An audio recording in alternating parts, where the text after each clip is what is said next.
ತಿಂಗಳಿಗೆ ನೀವು 30,000 ತನಕನೂ ಕೂಡ ದುಡಿಬಹುದು ಜಸ್ಟ್ ಈ ಗೂಡ್ಸ್ ವಾಹನ ಓಡಿಸ್ಕೊಂಡು. ಇರೋಕೆ ಜಾಗ, ಊಟ ಎಲ್ಲವನ್ನೂ ಕೂಡ ಕಂಪನಿ ನಿಮಗೆ ಕೊಡುತ್ತೆ. ನಿಮ್ಮ ಹತ್ರ ವಾಹನ ತಗೊಳಕ್ಕೆ ದುಡ್ಡಿಲ್ವಾ, ಕಂಪನಿನೇ ನಿಮಗೆ ಹೆಲ್ಪ್ ಮಾಡುತ್ತೆ ಹೊಸ ವಾಹನ ತಗೊಳಕ್ಕೆ.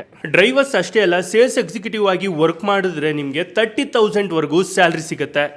ಈ ಜಾಬ್ ಬಗ್ಗೆ ಕಂಪ್ಲೀಟ್ ಡೀಟೇಲ್ಸ್ ಬೇಕಿತ್ತು ಅಂದರೆ ಕಮೆಂಟ್ ಬಾಕ್ಸಲ್ಲಿ ಜಾಬ್ ಡೀಟೇಲ್ಸ್ ಅಂತ ಕಮೆಂಟ್ ಮಾಡಿ. ಕಂಪ್ಲೀಟ್ ಡೀಟೇಲ್ಸನ್ನು ಕಳಿಸ್ಕೊಡ್ತೀವಿ. ಯಾರೆಲ್ಲ ಜಾಬ್ ಹುಡುಕ್ತಾ ಇದ್ದೀರಾ ಅಂಥವ್ರಿಗೆ ವಿಡಿಯೋನ ಶೇರ್ ಮಾಡಿ, ತುಂಬಾ ಹೆಲ್ಪ್ ಆಗುತ್ತೆ. ನಮಸ್ತೆ, ನನ್ನ ಹೆಸರು ಸುನಿಲ್ ಅಂತೇಳಿ. ನಾನು ಸಾಯಿ ಫಾರ್ಮಿಕಲ್ಚರಲ್ ಮ್ಯಾನೇಜರ್ ಆಗಿ ವರ್ಕ್ ಮಾಡ್ತಾ ಇದ್ದೀನಿ. ನಮ್ಮ ಕಂಪ್ನಿ ಸುಮಾರು 15 ವರ್ಷದಿಂದ ರನ್ ಆಗ್ತಾ ಇದೆ. ಸರ್, ನಿಮ್ಮಲ್ಲಿ ಯಾವ ತರ ಜಾಬ್ಸ್ಗಳಿದಾವೆ? ಸರ್, ನಮ್ಮದ್ರಲ್ಲಿ ವೆಹಿಕಲ್ ಅಟ್ಯಾಚ್ ಮಾಡ್ಕೋತೀವಿ, ಸೇಲ್ಸ್ ಇದೆ, ಮತ್ತೆ ಮಾರ್ಕೆಟಿಂಗ್ ಇದೆ. ಈ ಥರ ಜಾಬ್ಗಳಿದಾವೆ. ಅದ್ರ ಜೊತೆ ಅವ್ರಿಗೆ ಫುಡ್ ಆ್ಯಂಡ್ ಅಕಾಮಡೇಷನ್ ನಮ್ಮ ಕಂಪನಿಯಿಂದನೇ ಪ್ರೊವೈಡ್ ಮಾಡ್ತೀವಿ. ಜೊತೆಲಿ ಈ ಥರ ಗಾಡಿ ಕೂಡ ಅಟ್ಯಾಚ್ ಮಾಡ್ಕೋತೀವಿ. ಇದಕ್ಕೆ ಮಂತ್ಲಿ 30,000 ರುಪೀಸ್ ರೆಂಟ್ ಕೊಡ್ತೀವಿ. ಸೊ ಅದ್ರ ಜೊತೆಗೆ ಇನ್ಸೆಂಟಿವ್ ಕೂಡ ಸಿಗುತ್ತೆ.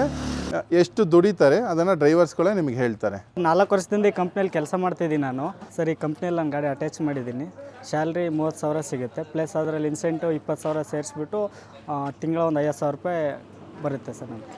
ಈ ಕಂಪ್ನಿಲಿ ತಿಂಗಳ 5 ವರ್ಷ ಆಯ್ತು ಕೆಲಸ ಮಾಡ್ತಾ ಇರೋದು. ತಿಂಗಳಿಗೆ ಒಂದು 30,000 ಗಾಡಿ ಸಂಬಳ ಬರುತ್ತೆ, ಇನ್ಸೆಂಟಿವ್ ಒಂದು 20,000 ಬರುತ್ತೆ. ತಿಂಗಳಿಗೆ ಒಂದು 50,000 ರೂಪಾಯಿ ದುಡಿತಿದ್ದೀನಿ. ನಾನು ಲಾಸ್ಟ್ ಇಯರಿಂದ ಸೇಲ್ಸ್ ಎಕ್ಸಿಕ್ಯೂಟಿವ್ ಆಗಿ ವರ್ಕ್ ಮಾಡ್ತಿದ್ದೀನಿ. ಮಂತ್ಲಿ ಸ್ಯಾಲ್ರಿ ಮತ್ತು ಇನ್ಸೆಂಟಿವ್ ಸೇರಿಸಿ 60,000 ಅರ್ನ್ ಮಾಡ್ತಿದ್ದೀನಿ. ಮ್ಯಾಮ್, ನಿಮ್ಮ ಒಂದು ಆಫೀಸ್ ಬೆಂಗಳೂರಿನಲ್ಲಿ ಯಾವ ಲೊಕೇಶನಲ್ಲಿದೆ? ನೀವು ಡೈರೆಕ್ಟಾಗಿ ನಮ್ಮ ಕಂಪ್ನಿಗೆ ವಿಸಿಟ್ ಮಾಡಬೇಕು ಅಂದರೆ ಮೈಲಾಪ್ನಲ್ಲಿ Shivakote post, Yelahanka old town, ಬೆಂಗಳೂರಲ್ಲಿ ಲೊಕೇಟ್ ಆಗಿದೆ.